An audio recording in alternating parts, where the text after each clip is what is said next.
Assalamualaikum warahmatullahi wabarakatuh. Selamat siang Ibu Indra, Ibu Maria, Ibu Niken. Selamat siang Ibu Cina. Bagaimana kabar pada hari ini? Baik Bu. Baik Bu. Semoga selalu sehat dalam lindungan Tuhan Yang Maha Esa sampai kegiatan pelatihan sekolah penggerak sampai akhir. Amin ya Rabbal Alamin. Baik, sebelum kita mulai kegiatan sesi sinkronus pada hari ini, terlebih dahulu kita berdoa menurut keyakinan masing-masing. Petugas hari ini adalah Ibu Maria. Silakan Ibu Maria.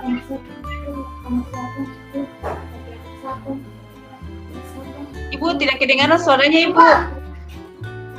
Ya Ibu, silakan Ibu. Oke. Ya, baik Ibu.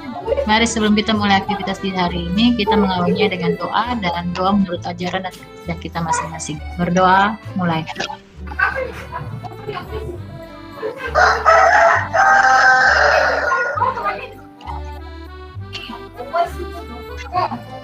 Ya, berdoa selesai. Terima kasih Ibu Maria. Baik. Sama Bu Sia. Ya. Baik Ibu, sebelum kita mulai, kita akan bahas pada hari ini adalah tentang sesi prinsip pembelajaran dan asesmen pembelajaran. Sesuai kesepakatan kita kemarin, peserta dilarang mengaktifkan audionya selama tidak berbicara, tetap mengaktifkan videonya dan berpartisipasi aktif dalam kegiatan sesi pada siang hari ini. Baik, dan bisa berdiskusi dalam meeting. Oke, baik. Tujuan dari sesi ini adalah peserta dapat mengetahui prinsip dan asesmen pembelajaran sesuai dengan profil pelajar Pancasila. Kedengaran suara saya tidak, Ibu? Kedengaran suara saya, Ibu? Ya, dengar Bu. Ya, izinkan saya untuk membagi materi saya pada siang hari ini, Bu.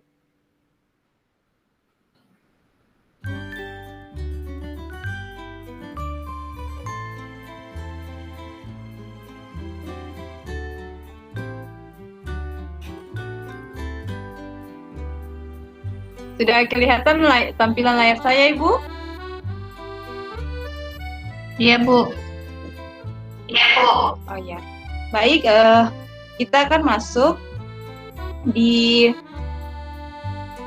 materi yaitu kerangka dasar kurikulum profil Pancasila struktur dan prinsip dari pembelajaran sesuai dengan asesmen.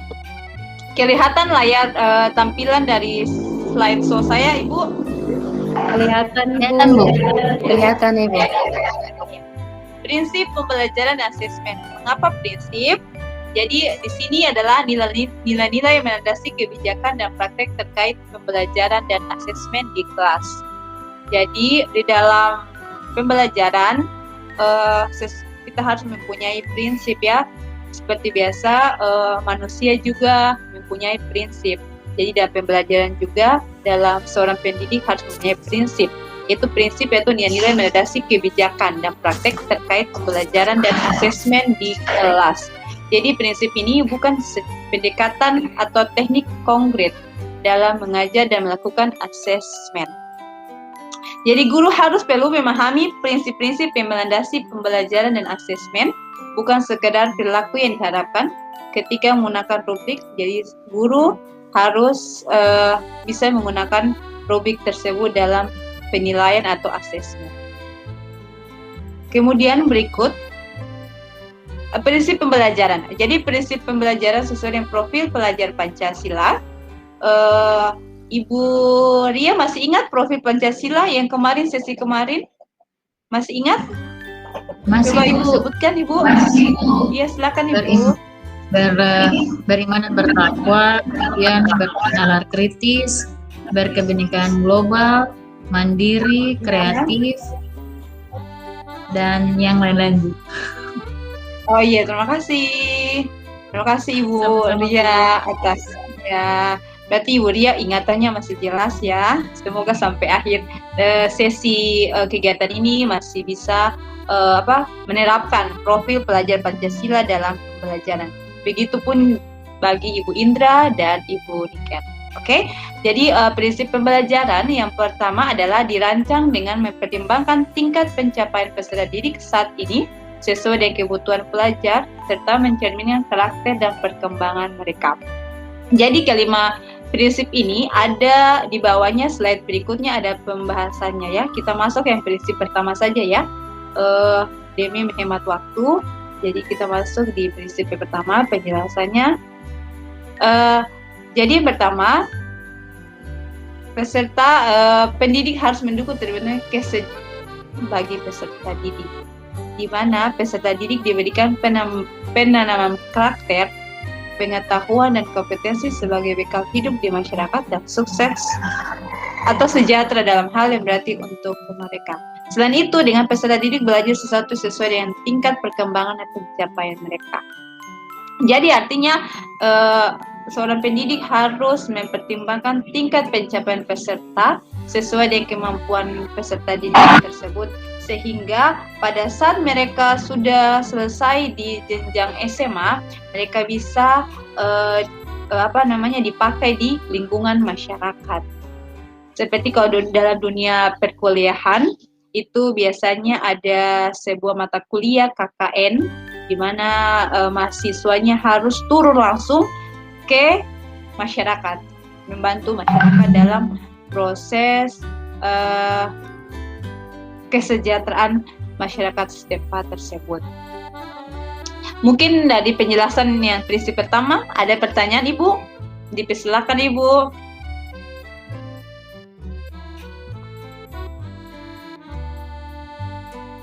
Halo Ibu, kedengaran suara saya Ibu? Kedengaran Ibu, tidak ada pertanyaan. Oh iya, bisa lanjut ya? Iya, bisa Bu. Oke. Ya.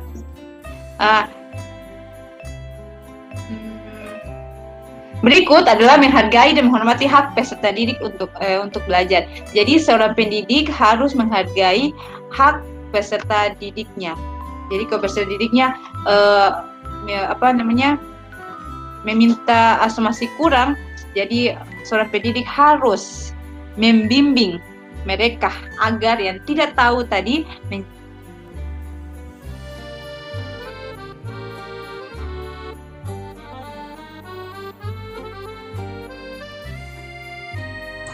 Ibu Zia suaranya putus-putus, Bu.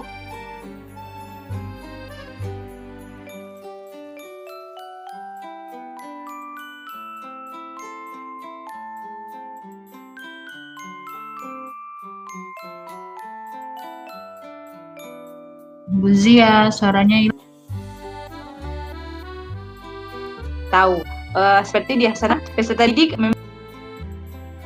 berikutnya adalah menyenangkan dan bermakna. Jadi pembelajaran itu seorang guru harus menyenangkan dan bermakna. Apalagi kalau kita seorang guru IPA, jadi harus membuat seorang peserta didik dengan pembelajaran yang menyenangkan dan bermakna agar peserta didik kita mengingat kita dalam apapun. Jadi pembelajaran langsung bisa dipahami oleh peserta didik. Dan bisa peserta didik tersebut bisa mampu menerapkannya dalam kehidupan sehari-hari. Berikut, inklusif.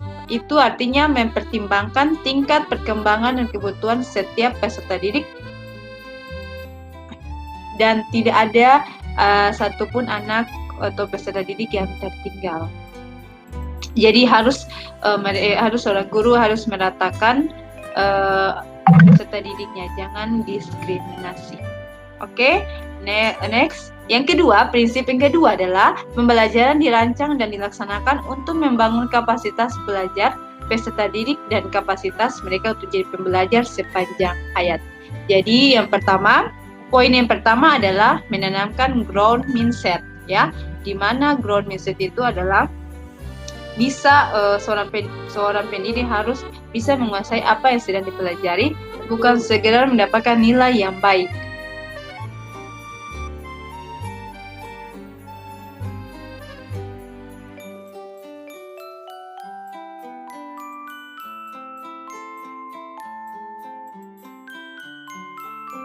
Sebentar Bapak Ibu.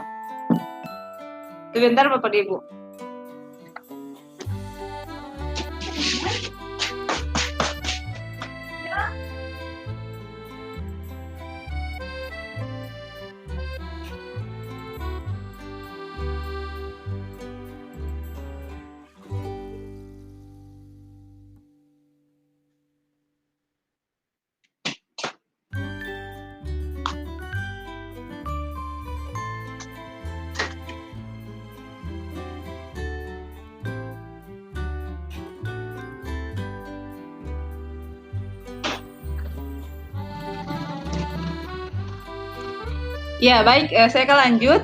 Yang berikutnya adalah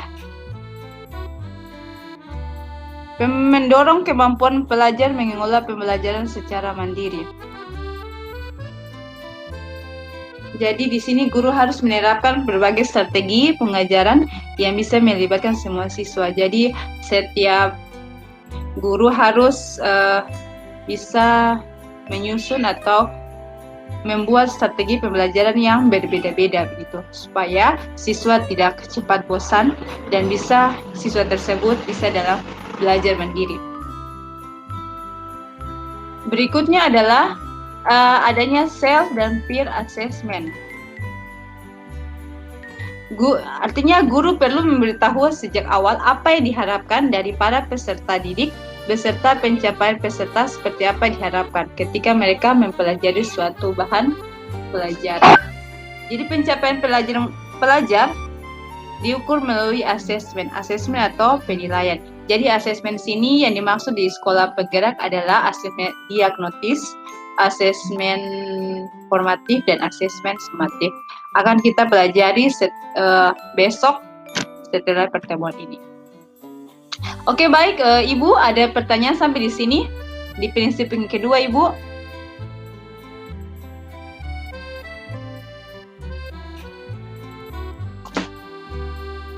Ada pertanyaan, Ibu? Ibu mungkin dari saya, Ibu. Ya, silakan, Ibu.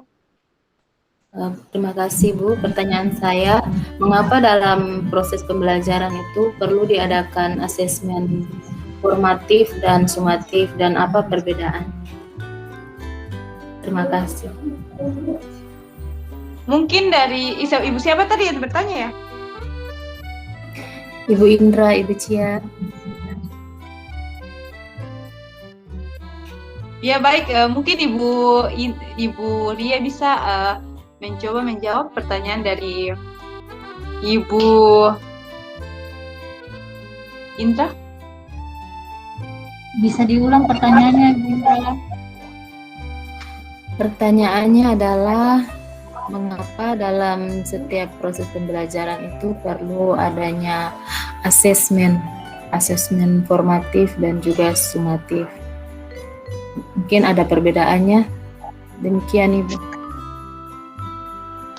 Ibu Dia, saya mencoba untuk menjawab sesuai dengan pengalaman saya. Ya, silakan. Kalau menurut saya, dalam setiap proses pembelajaran itu perlu adanya asesmen baik formatif maupun sumatif. Kenapa? Karena asesmen formatif itu merupakan penilaian atau proses yang terjadi di saat proses pembelajaran itu berlangsung. Sementara asesmen sumatif itu merupakan muara dari hasil akhir penilaian formatifnya. Jadi berawal dari formatif dulu, baru bisa capai hasil di penilaian sumatif atau asesmen sumatif. Kalau menurut saya seperti itu sih, Ibu. Terima kasih. Bisa, Ibu? Ibu Indra bisa, Ibu? Jadi formatif dulu, baru sumatif ya, Ibu?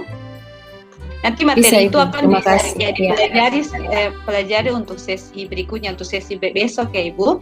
Ini kita masuk dulu di sini, nanti saya akan jelaskan untuk sesi besok gitu ya. Bisa Ibu?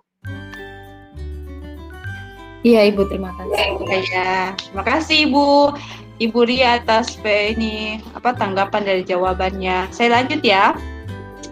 Berikutnya adalah peserta didik merasakan ownership atau kepemilikan terhadap proses belajar, dan guru sebagai pendorong dan fasilitator. Jadi kita sebagai pendidik adalah sebagai fasilitator dan untuk mendorong siswa dalam proses pembelajaran menjadi lebih mudah. Berikutnya, prinsip ketiga, kegiatan belajar mendukung perkembangan kognitif dan karakter peserta didik secara berkelanjutan dan holistik. Jadi yang pertama, keseimbangan antara kognitif dan non-kognitif, kompetensi dan karakter. Pembelajaran yang baik dia terus-menerus berfokus pada perkembangan kognitif peserta didik dengan menjadi fasilitator dan memberikan bimbingan kepada peserta didik. Yang kedua, menerapkan nilai-nilai yang sesuai dengan mengembangkan karakter dan kompetensi yang terkandung dalam profil pelajar Pancasila. Yang pertama, pembelajaran juga mempertimbangkan perkembangan karakter dan kompetensi peserta didik. Jadi, seorang pendidik harus mempertimbangkan perkembangan karakter dan kompetensi peserta didik yang tercantum dalam profil pelajar Pancasila, seperti beriman kepada Tuhan Yang Maha Esa, kreatif, bernalar kritis, mandiri, ya, berakhlak mulia, berkepedulian global, dan bergotong royong. Berikutnya, squad pembelajaran yang logis dan relevan dengan tingkat kesulitan yang sesuai dengan peserta didik. Jadi bahan pelajaran tidak terlalu gampang dan tidak terlalu susah. Jadi dalam itu dia netral saja. Jadi tidak terlalu gampang dan tidak terlalu susah, sehingga pembelajarannya dia logis dan relevan sesuai dengan mata pelajaran yang diampu. Proses yang berikut, proses di mana guru memberikan keteladanan. Jadi sesuai dengan Ingarso Tolodo, itu adalah asas dari Ki Hajar Dewantara, di mana peserta didik harus membangun kemauan dan mengembangkan kreativitas masing-masing guru. Berikutnya adalah menstimulasi kemampuan berpikir tahap tinggi. Jadi di sini istilah barunya adalah HOTS ya. Jadi harus tahap berpikirnya harus tingkat tinggi, menganalisis sesuatu masalah. Yang keempat, pembelajaran yang relevan, yaitu pembelajaran yang dirancang sesuai konteks kehidupan, menghargai budaya peserta didik, serta melibatkan orang tua dan komunitas sebagai mitra. Jadi artinya adalah berpusat pada anak. Jadi pembelajaran kita harus berpusat kepada anak, dan anak itu yang harus aktif dalam pembelajaran. Kita sebagai seorang guru adalah sebagai fasilitator saja dan membimbing mereka dalam pembelajaran tersebut. Dan juga kita jangan lupa juga orang tua mereka itu adalah komunitas sebagai mitra untuk mengembangkan kompetensi dari anak tersebut. Bisa berkolaborasi dengan orang tua mereka. Seperti itu, Ibu. Berikutnya adalah pembelajaran mencerminkan dan merespon keragaman budaya Indonesia dan menjadikan sebagai kekuatan dan merefleksikan pengalaman kebinekaan serta menghargai nilai dan budaya bangsa. Oke. Seperti tadi, orang tua dilibatkan dalam proses belajar sesuai dengan perkembangan dan kebutuhan pelajar peserta didik. Yang kelima, prinsip yang kelima adalah pembelajaran berorientasi pada masa depan yang berkelanjutan. Jadi pembelajaran itu mulai dari kecil, dari bayi, dari remaja, dari dewasa, dan seterusnya. Jadi pembelajaran yang mendorong peserta didik untuk mengeksplorasi isu dan kebutuhan masa depan, kebutuhan dirinya, kebutuhan lingkungannya, dan dunia yang lebih baik. Seperti tadi, setelah mereka keluar dari SMA, sekolah, mereka akan menuju ke jenjang atau dunia yang nyata, dunia masyarakat, untuk memperkenalkan isu-isu yang mengancam pembangunan dan masa depan berkelanjutan seperti pemborosan energi, polusi, pelanggaran hak manusia. Berikutnya adalah membangun wawasan tentang pembangunan berkelanjutan di mana peserta didik PK akan masalah-masalah global dan belajar untuk membudayakan gaya hidup yang berkelanjutan. Jadi guru harus membangun wawasan apalagi tentang tingkat global yang sekarang ini lagi viralnya. Jadi guru harus mengembangkan wawasan sesuai dengan perkembangan zaman. Berikutnya, memanfaatkan teknologi informasi dan komunikasi ya. Jadi untuk membangun wawasan peserta didik tentang tingkat global yang sekarang ini, jadi harus bisa memanfaatkan teknologi informasi dan komunikasi. Itu seorang pendidik harus memanfaatkannya agar bisa meningkatkan kualitas pembelajaran ataupun penilaian, asesmen.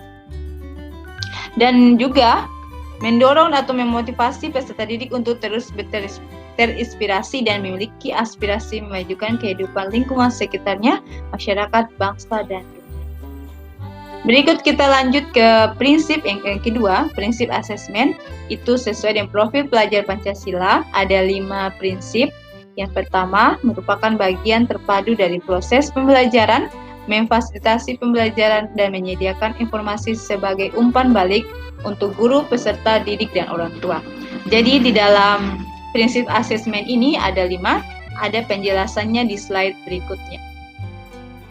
Jadi yang pertama, jadi hasil asesmen yang seperti tadi dikatakan Ibu Ria, itu asesmennya ada 2, asesmen formatif dan asesmen sumatif. Jadi asesmen formatif itu dalam proses pembelajarannya, jadi seorang pendidik menilai peserta didiknya adalah pada saat proses pembelajaran, dan setelah proses pembelajaran akan dilakukan asesmen sumatif ya. Jadi hasil asesmen digunakan untuk kepentingan pelajar peserta didik, di mana guru merancang pembelajaran berdasarkan hasil asesmen. Jadi guru harus merancang suatu pembelajaran sesuai dengan asesmen, baik asesmen formatif maupun asesmen sumatif. Asesmen dikembangkan sejak awal perencanaan pembelajaran, sehingga kegiatan asesmen terintegrasi dan berkaitan erat dengan pembelajaran. Jadi keterkaitan antara tujuan pembelajaran dan asesmen adalah termasuk dalam kriteria penilaian hasil belajar siswa. Yang kedua, asesmen yang target. Yang ketiga, dengan demikian asesmen memberikan pengaruh pada apa dan bagaimana peserta didik belajar. Yang kedua, asesmen perlu dirancang dan dilakukan sesuai dengan tujuan. Jadi asesmen ini harus dirancang dan dilakukan sesuai tujuan. Jangan asesmen ini tidak sesuai tujuan. Jadi contohnya seperti proses belajar berarti asesmen formatif, kalau akhir berarti proses sumatif. Yang kedua, berikutnya mengacu pada capaian pembelajaran. Capaian pembelajaran yang kemarin, sesi yang kemarin sudah dipelajari itu. Yang disingkat biasanya disingkat CP ya. Yang ketiga, asesmen dirancang secara adil, valid, dan dapat dipercaya, memberikan informasi yang kaya bagi guru, peserta didik, dan orang tua mengenai kemajuan dan pencapaian pembelajaran, serta keputusan tentang langkah selanjutnya. Artinya, saat asesmen itu harus berkeadilan, berarti penilaian tidak menguntungkan atau merugikan peserta didik karena berkebutuhan khusus, serta perbedaan latar belakang, agama, suku, budaya, adat istiadat, status sosial, ekonomi, dan gender. Jadi asesmen seorang pendidik harus menilai seorang peserta harus adil, tidak boleh secara diskriminasi, artinya penilaian tidak menguntungkan dan tidak merugikan dengan dilihat dari status sosialnya. Jadi dia harus adil. Yang berikut, asesmen memiliki validitas yang tinggi sehingga informasi yang dihasilkan dapat dipercaya. Jadi asesmen seorang pendidik harus memiliki validitas yang tinggi sehingga penilaiannya dapat dipercaya dan hasilnya dapat dipercaya dan dipertanggungjawabkan. Reliable dapat dibandingkan hasilnya karena konsisten. Berikutnya adil dan objektif, menggunakan kriteria dan prosedur yang logis, sistematis dan jelas dengan pengaruh subjektivitas penilaian. Sampai di sini ada pertanyaan, Ibu? Saya persilakan.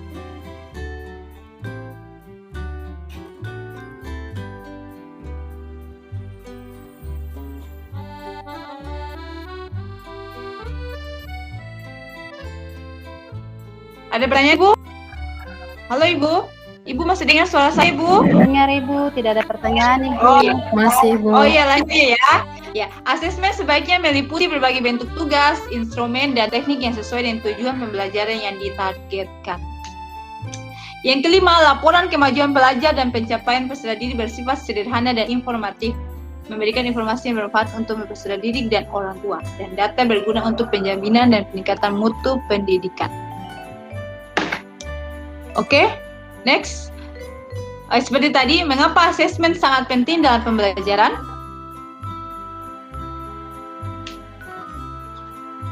Mengapa asesmen, saya tanya, mengapa asesmen sangat penting dalam pembelajaran? Kalau menurut saya sih untuk mengetahui tingkat kemampuan siswa atau melihat capaian pembelajarannya itu. Kalau siswa dikatakan berhasil berarti capaian pembelajarannya bisa dicapai. Oh iya. Yang lain bisa ditambahkan?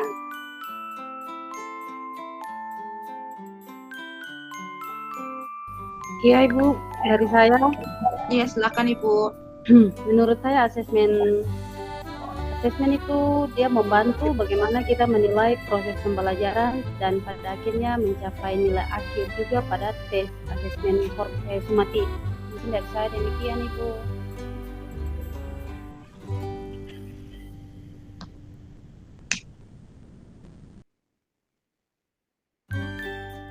Coba Ibu Niken diulangi jawabannya, Ibu. Iya.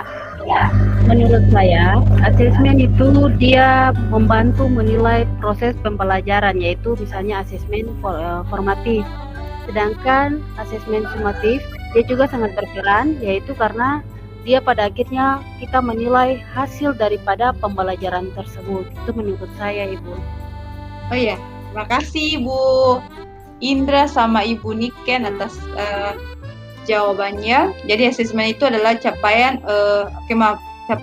kemampuan untuk menilai seorang pendidik seperti tes formatif yang berupa tes formatif dan tes sumatif. Oke, saya stop presentasi saya ya. Oke. Masih ada pertanyaan mengenai tugas asinkronus untuk hari ini?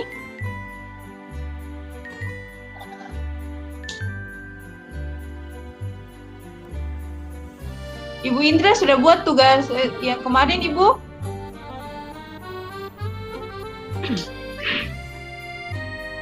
Tugas yang mana, Ibu? Tugas di kegiatan asinkronus, Ibu. Ya, sudah, Ibu. Oh, sudah. Oh ya. Ibu Maria sudah, Ibu? Ibu Masih Maria. sementara. Oh, masih sementara kerja ya. Ibu, ini kan sudah tugasnya kemarin, Ibu, yang saya berikan?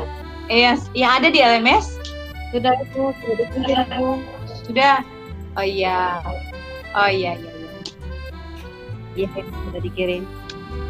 Oke, Ibu, kalau Ibu tidak ada pertanyaan lagi, kita es breaking dulu dong. Maksudnya tidak ada nih. Siapa yang mau es breaking? Siapa yang mau es breaking? Ibu Niken mau? Ya, sederhana saja, Ibu. Es breakingnya apa? Baik, Ibu. Ya, silakan. Ya. Aktifkan kameranya semua ya? Berikutnya.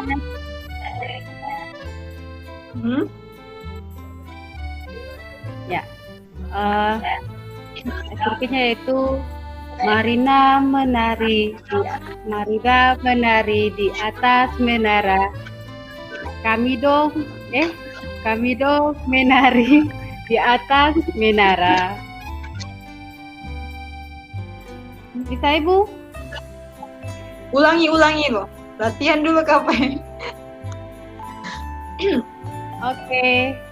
Marina menari di atas menara. Kami dong menari di atas menara. Baik Ibu? Ya, silakan Ibu. Oke, kita mulai. Marina menari, tapi dengan cepat ya Ibu. Oh iya. Ibu Maria tidak Oke. aktif kameranya, Ibu Maria sama Ibu Indra. Ada aktif semuanya Ibu. Oh Mungkin iya. jaringan jadi sedikit kelihatan. Oh iya. Nah, Oke, kita mulai Ibu. Dengan cepat Oke. ya.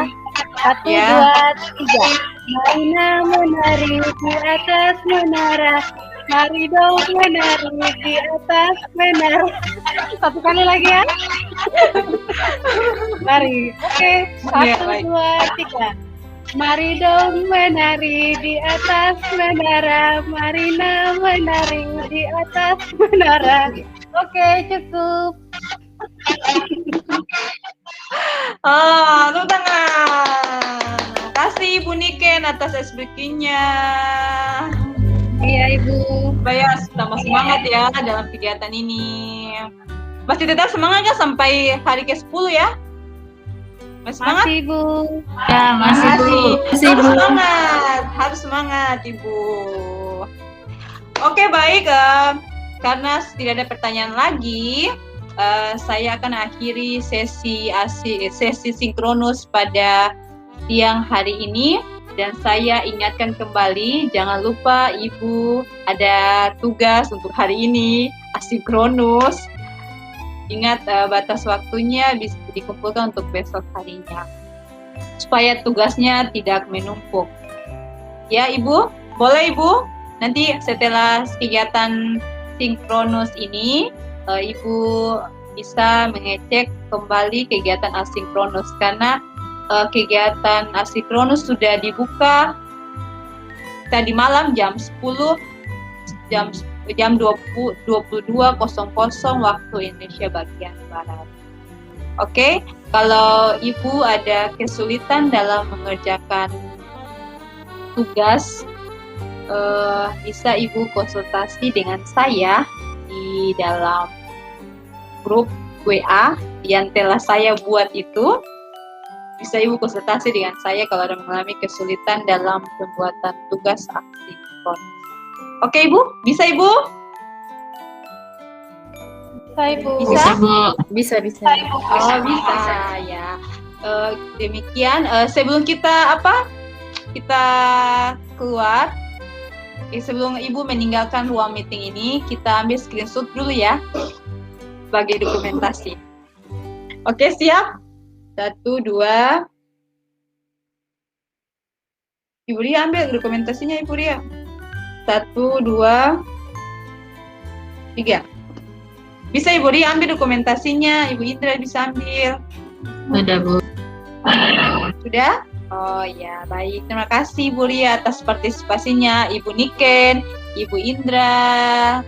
Terima kasih atas partisipasinya hari ini, dan semoga selalu sehat. Sebelum kita mengakhiri pertemuan ini, saya bisa Ibu Niken memimpin doa penutup, boleh Ibu?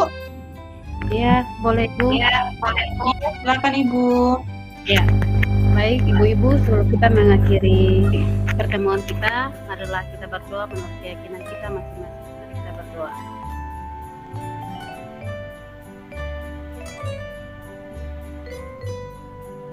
Berdoa selesai. Makasih Ibu Niken. Ya, baik, dengan berakhirnya doa dari Ibu Niken, berakhirnya pula kegiatan sinkronus pada siang hari ini. Silakan Ibu meninggalkan ruang meeting sekarang. Selamat siang Ibu semuanya. Bye bye. Selamat siang Bu. Selamat siang, Bu Cia.